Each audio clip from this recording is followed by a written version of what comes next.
Warahmatullahi wabarakatuh. Bertemu kembali dengan Antos Langkat Channel. Ya, channelnya orang Langkat, bro. Ya, kita ke beberapa hari ini disibukkan dengan berita tentang Saiful Mujani yang dilaporkan makar oleh tim relawan Prabowo Presidium 08. Nah, apa pendapat Ferry Amsari? Ferry Amsari mati-matian membela bahwasannya itu tidak merupakan makar, hanya luapan keinginan dari seorang anak bangsa ingin membantu Pak Prabowo untuk mengatasi negara. Juga seperti yang disampaikan oleh Ray Rangkuti dan kawan-kawan yang lain. Nah, apa kata Hasan Nasbi? Kalau Anda kepingin tahu pencerahannya, Anda kepingin tahu berita tentang apa yang dimaksud dengan makar, ini pencerahan daripada Hasan Nasbi. Selamat menyaksikan. Kita tantang ke akademisi. Tuh.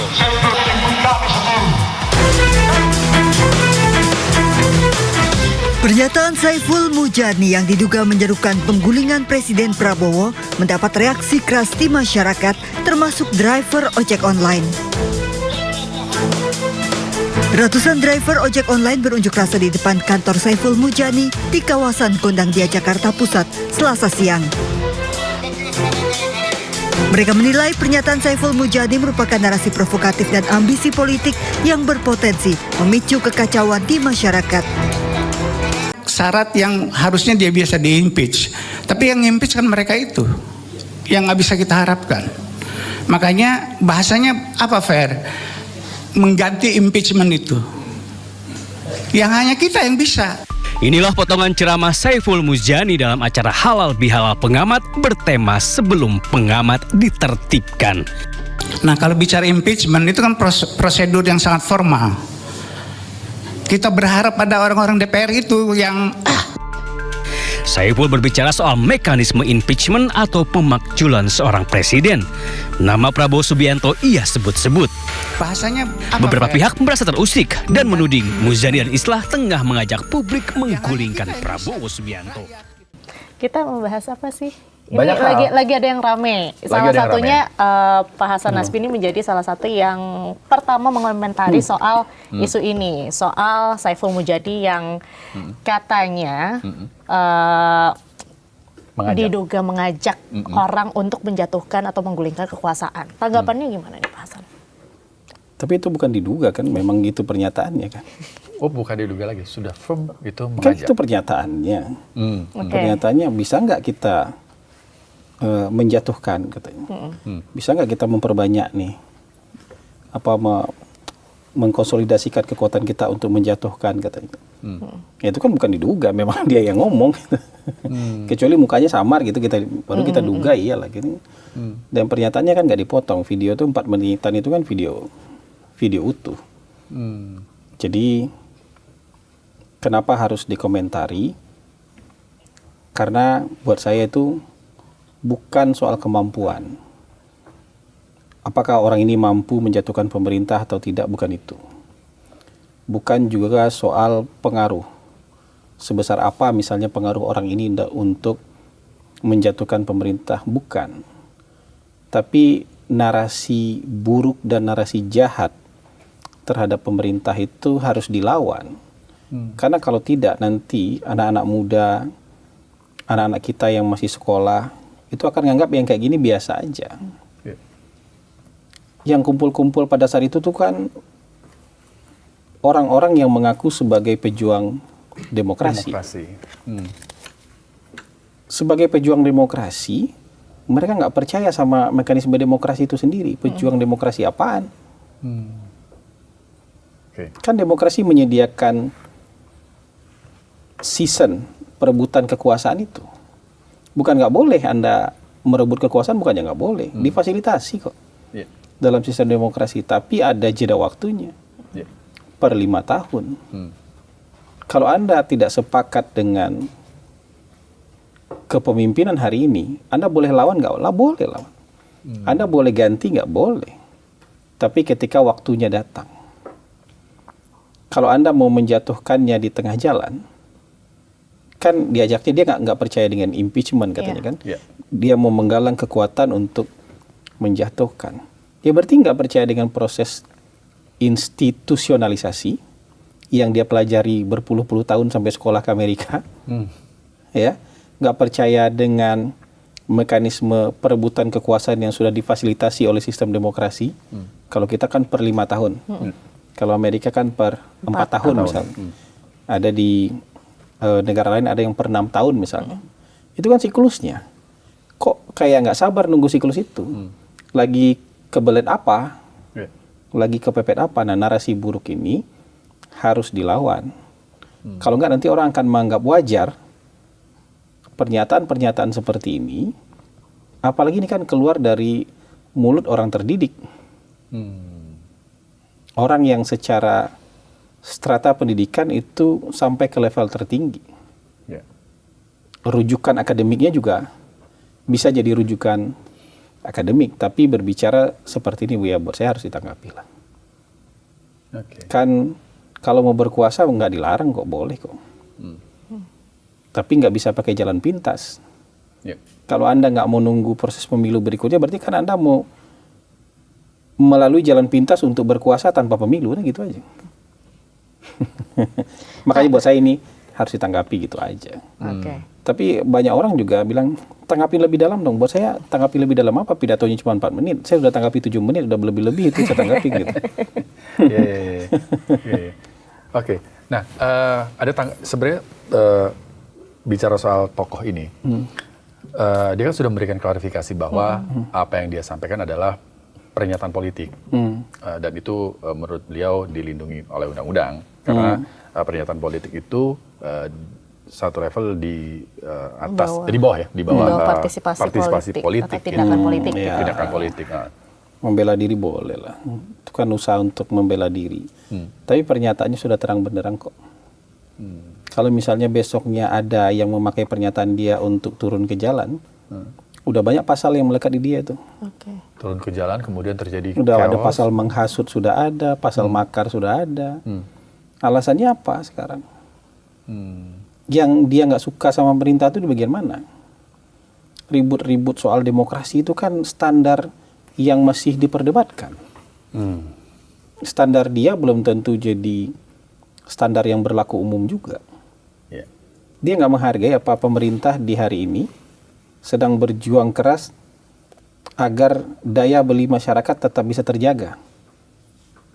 Orang itu, negara lain itu hari kedua perang sudah naikin BBM, udah lepas aja harganya. Ada yang 25.000, ada yang 30.000, ada yang 40.000. Bahkan Amerika juga nggak lepas dari itu ya? Nggak lepas dari itu.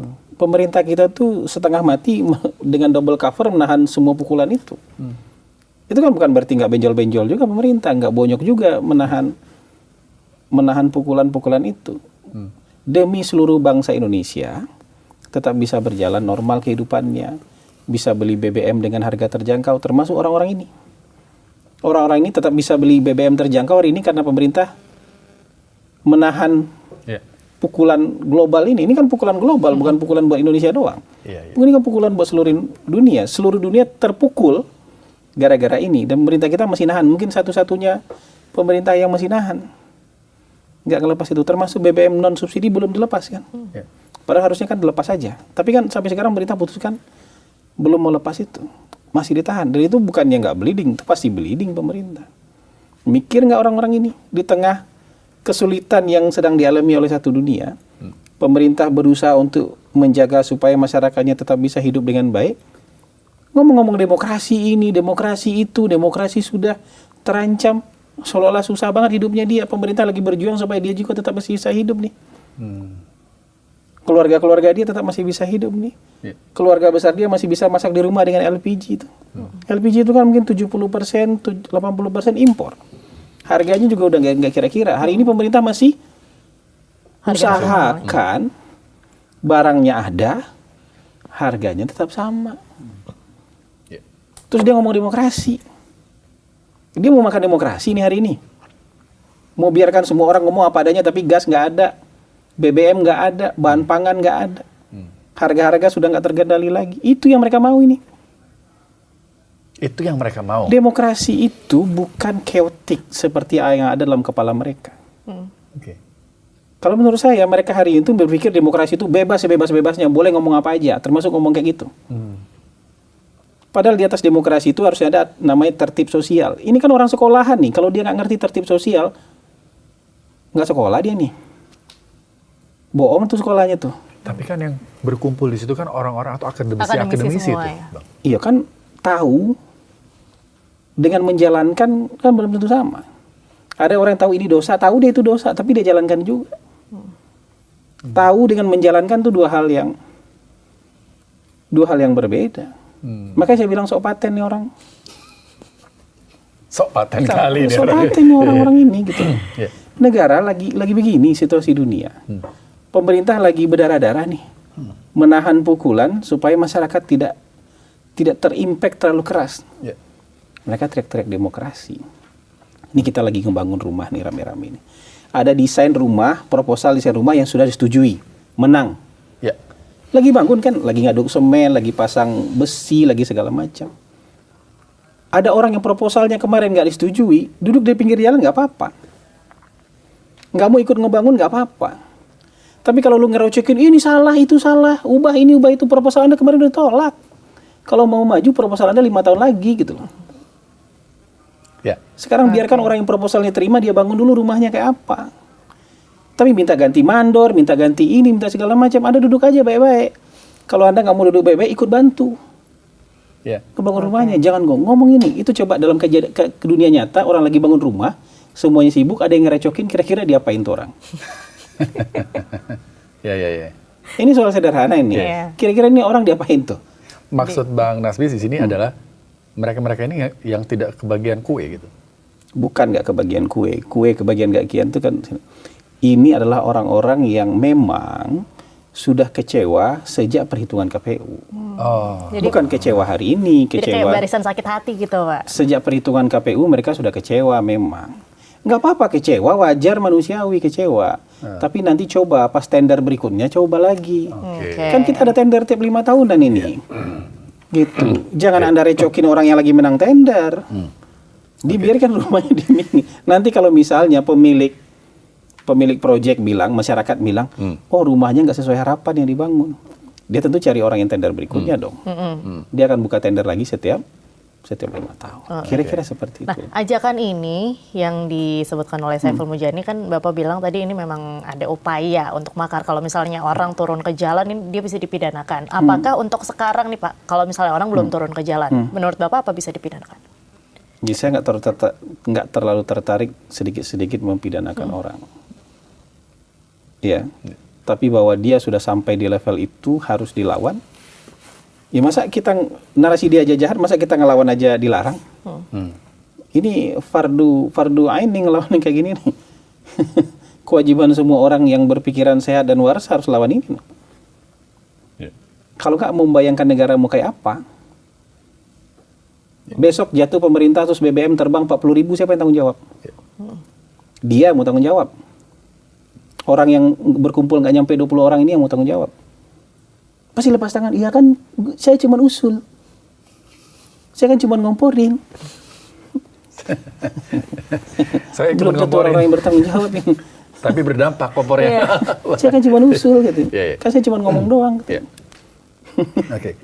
Nah, yang menarik itu respon dari istana itu belum terlalu ini ya, masif juga ya soal ini ya. Kemarin tuh saya sempat dengar yang pas Pak Prabowo ngomong di Taklimat, ya.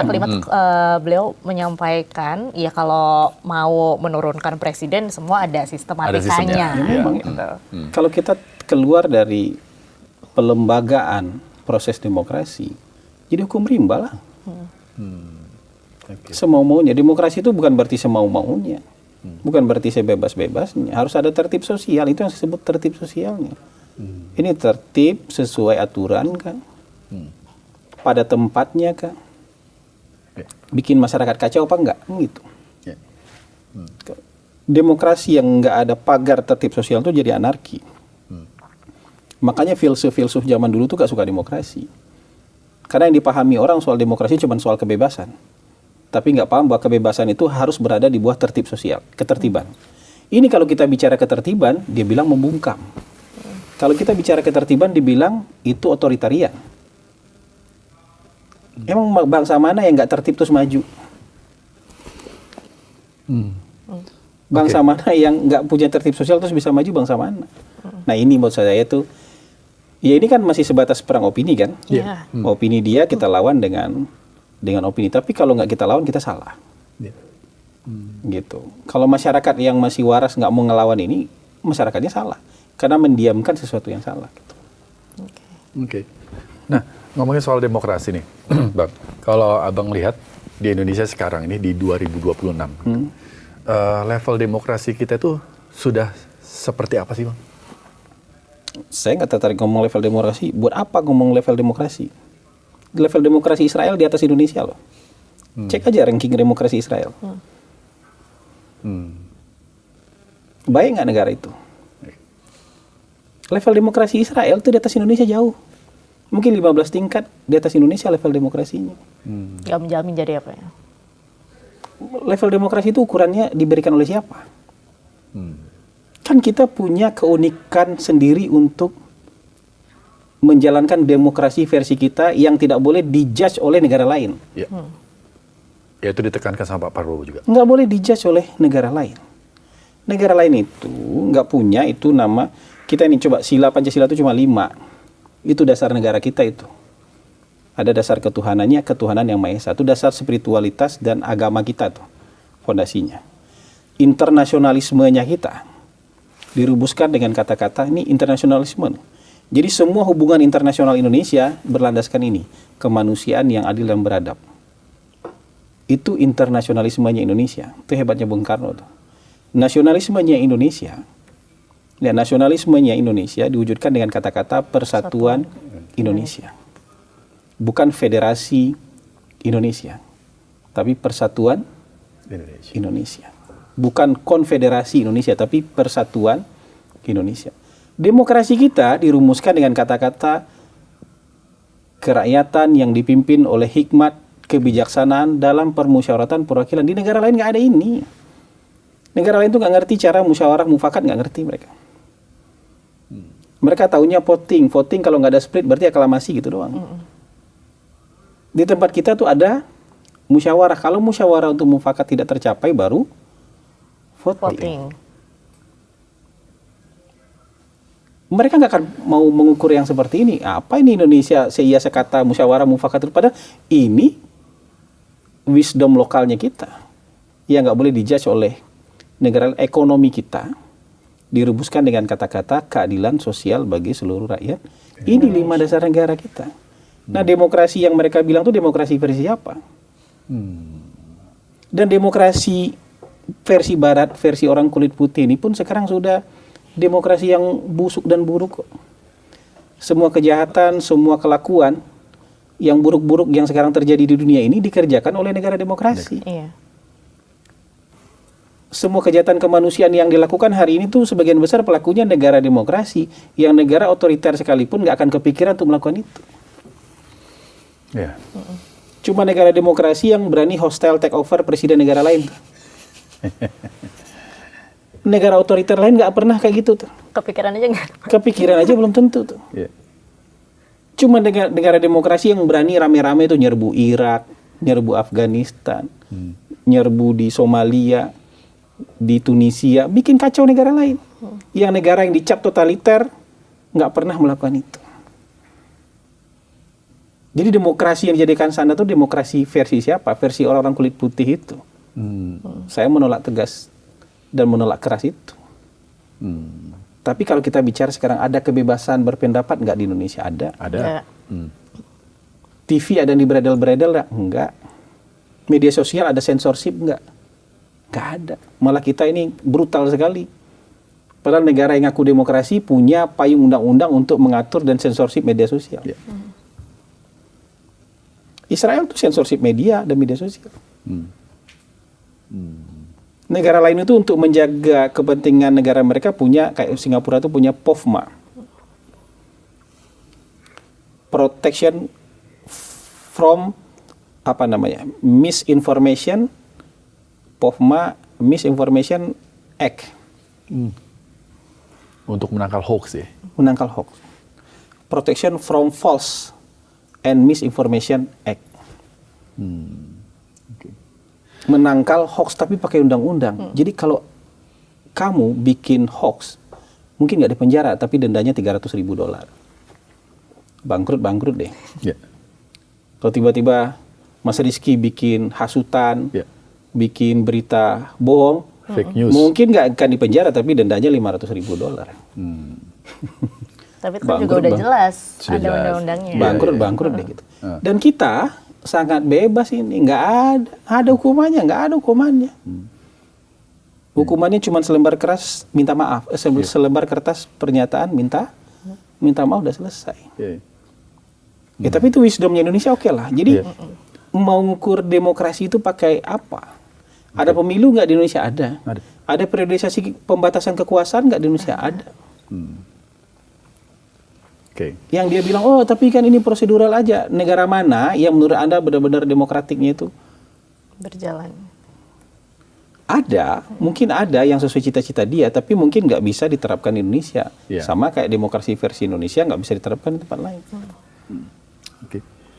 Jadi bayangan yang paling gampang itu, Israel itu mungkin 10-15 tingkat lebih tinggi demokrasi dibandingkan Indonesia menurut lembaga pemeringkat demokrasi. Nah gitu aja. Apakah itu negara yang baik menurut Anda, kan gitu aja. Oke. Nah, kalau Menarik. kita balik ke yang kasus Saiful Mujani tadi, Pak. Kalau dari informasi orang-orang di sekitar Pak Hasan gitu, ada nggak bocoran soal gimana sih Pak Prabowo ini merespons ketika mengetahui ada nih akademisi yang ingin menggulingkan kekuasaan gitu? Pasti sedih dan kecewa. Kemarin di pidato, kan kita lihat juga, beliau kelihatan kecewa kan. Ya walaupun beliau bilang ya boleh ini segala macam, tapi lewat jalur, tapi itu kan ya tampak kecewa kan, beliau lagi ngebangun nih. Lagi menjalankan sumpahnya, kan beliau disumpah nih. Lagi menjalankan sumpahnya, lagi memenuhi kewajiban sesuai dengan sumpahnya, sesuai dengan program yang ditawarkan kepada masyarakat dan program dia yang dipilih oleh masyarakat. Lagi jalan tuh direcokin. Dan mau diancam digulingkan itu kan ancaman. Yeah. Threat itu ancaman. Kalau antara negara ancaman-ancaman itu sudah berakhir dengan rudal tuh, preemptive action kan. Yeah. Preemptive strike. Sebelum diserang nyerang duluan. Tapi kan pemerintah nggak begitu. Jadi kalau saya melihat dari sisi pemerintah wajar lah kecewa. Lagi ngebangun baik-baik. Terus kemudian tiba-tiba ada isu ini, isu dari mana? Ya. Ada kepentingan apa? Atau kepentingan siapa? Kok nggak sabar sampai pemilu 2029? Kepentingan siapa? Yang dibawa itu kepentingan siapa? Kepentingan rakyat? Rakyat yang banyak apa rakyat yang sedikit? Atau jangan-jangan kepentingan kalian 20 orang itu aja? 19 orang. 19 orang, kan 20 sama fotografer. Iya. Gitu. Baik. Nah, Bang Hasan Hasbi kan pernah di kantor komunikasi Presiden, Pak. Iya. Tentunya narasi-narasi yang buruk terhadap pemerintah, itu kan tadi Abang bilang juga harus dilawan dengan narasi. Iya. Nah, apa yang sudah terjadi sekarang, narasi yang soal penggulingan, apakah Abang melihat saat ini dari kantor Presiden itu sudah menyiapkan narasi-narasi yang untuk menangkal itu? Selain dari yang kemarin Pak Presiden bilang di taklimat itu ya? Iya, gini, kalau pemerintah itu memang ada dilema. Mereka harus menanggapinya dengan proporsional dan sopan banget gitu. Takut dipelintir ya? Karena kalau agak keras dikit dianggap pembungkaman. Iya. Dianggap nanti agresivitas. Dianggap nanti represif. Kalau agak kayak saya ngomong hari ini nih, pasti dia udah dianggap represif ini. Begitu cara sebagian orang melihat itu sebagai itu. Makanya pasti tanggapan versi pemerintah pasti sopan banget. Dan harus berhati-hati ya. Dan harus hati-hati banget gitu. Nah, bedanya di sana pakai rudal, pakai javelin, pakai RPG, di sini cuma pakai pistol air. Cuma damin. Jadi Kan harus sopan banget kan gitu. Harus sopan banget. Jadi nggak imbang. Makanya sebenarnya penting juga buat orang-orang seperti saya misalnya yang berposisi di luar pemerintahan tapi mendukung pemerintah untuk ikut bersuara, untuk ikut meluruskan bahwa ini nggak bisa, untuk ikut menjelaskan apapun itulah termasuk hal ini yang dari sisi pemerintah dengan bahasa yang lebih lugas, dengan bahasa yang lebih terus terang, supaya apa? Supaya pesannya sampai. Kadang-kadang kan kalau halus-halus itu ini daya dorongnya nggak jauh kan? Misalnya serangannya dilihat oleh 5 juta orang. Ketika dijawab oleh pemerintah, yang nonton 50, yang nonton 500 gitu misalnya. Tapi memang pemerintah itu dilema. Dan saya paham sekali bagaimana dilematisnya sebagai seorang pejabat pemerintah harus menjawab serangan yang begitu keras. Kalau kita jawab dengan bahasa yang sama kerasnya, pasti udah dituduh macam-macam tuh. Tapi kayak begitu aja banyak yang beranggapan, aduh komunikasi pemerintah ini jelek banget gitu kan.